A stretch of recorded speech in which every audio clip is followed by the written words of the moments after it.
ချစ်တဲ့အကြောင်းများကိုလည်းပြောလိုက်အောင်အကြောင်းရင်းပဲလမ်းခွေတဲ့အကြောင်းပြောလိုက်အောင်ထားပါပြီးတတိယရဲ့အကြောင်းပြောလိုက်အောင်နောက်တဲ့ရည်သားတဲ့တရားနဲ့ပြောလိုက်အောင်တိတ်ချစ်တဲ့အကြောင်းများကိုလည်းပြောလိုက်အောင်အကြောင်းရင်းပဲလမ်းခွေတဲ့အကြောင်းပြောလိုက်အောင်ထားပါပြီးတတိယရဲ့အကြောင်းပြောလိုက်အောင်နောက်တဲ့ရည်သားတဲ့တရားနဲ့ပြောလိုက်အောင်တုံးမရတဲ့ပေါင်းတင်နေနဲ့မျောလိုက်အောင်စောချိုးမရှိတဲ့ပေါက်ပြတွေမင်းပြောလိုက်အောင်ငါနောက်ကျောကိုထားနဲ့ထိုးဝချင်မိရဲ့တာဘယ်လိုမျိုးလဲ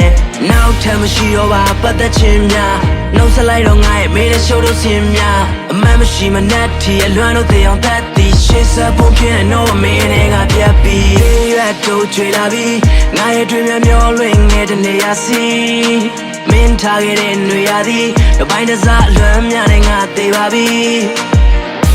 တိတ်ချစ်တဲ့အကြောင်းများကိုလည်းပြောလိုက်အောင်အကြောင်းရင်းပဲလမ်းခွေတဲ့အကြောင်းပြောလိုက်အောင်ထားသွားပြီးတတိယရဲ့အကြောင်းပြောလိုက်အောင်နောက်တဲ့ရည်သားတဲ့တရားနဲ့ပြောလိုက်အောင်တိတ်ချစ်တဲ့အကြောင်းများကိုလည်းပြောလိုက်အောင်အကြောင်းရင်းပဲလမ်းခွေတဲ့အကြောင်းပြောလိုက်အောင်ထားသွားပြီးတတိယရဲ့အကြောင်းပြောလိုက်အောင်နောက်တဲ့ရည်သားတဲ့တရားနဲ့ပြောလိုက်အောင်ရက်တို့ချွေလာပြီးငါရဲ့တွင်မျောလွင်ငယ်တဲ့နေရာစီ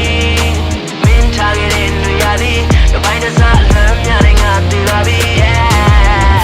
စူးများနဲ့ပြင်းနေတဲ့နေ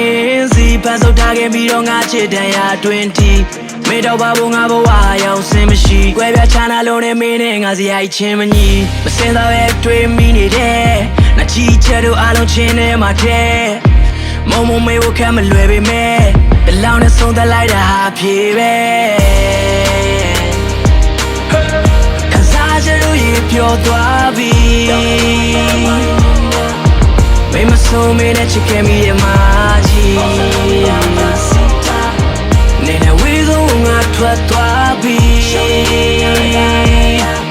အမရဟောင်းလေးလည်းသူဆုံးလို့သွားပြီတိတ်ချစ်တဲ့အကြောင်းများကိုလည်းပြောလိုက်အောင်အကြောင်းရင်းပဲလမ်းခွေတဲ့အကြောင်းပြောလိုက်အောင်ထားသွားပြီးတတိယရဲ့အကြောင်းပြောလိုက်အောင်နောက်တဲ့ရည်သားတဲ့တရားနဲ့ပြောလိုက်အောင်တိတ်ချစ်တဲ့အကြောင်းများကိုလည်းပြောလိုက်အောင်အကြောင်းရင်းပဲလမ်းခွေတဲ့အကြောင်း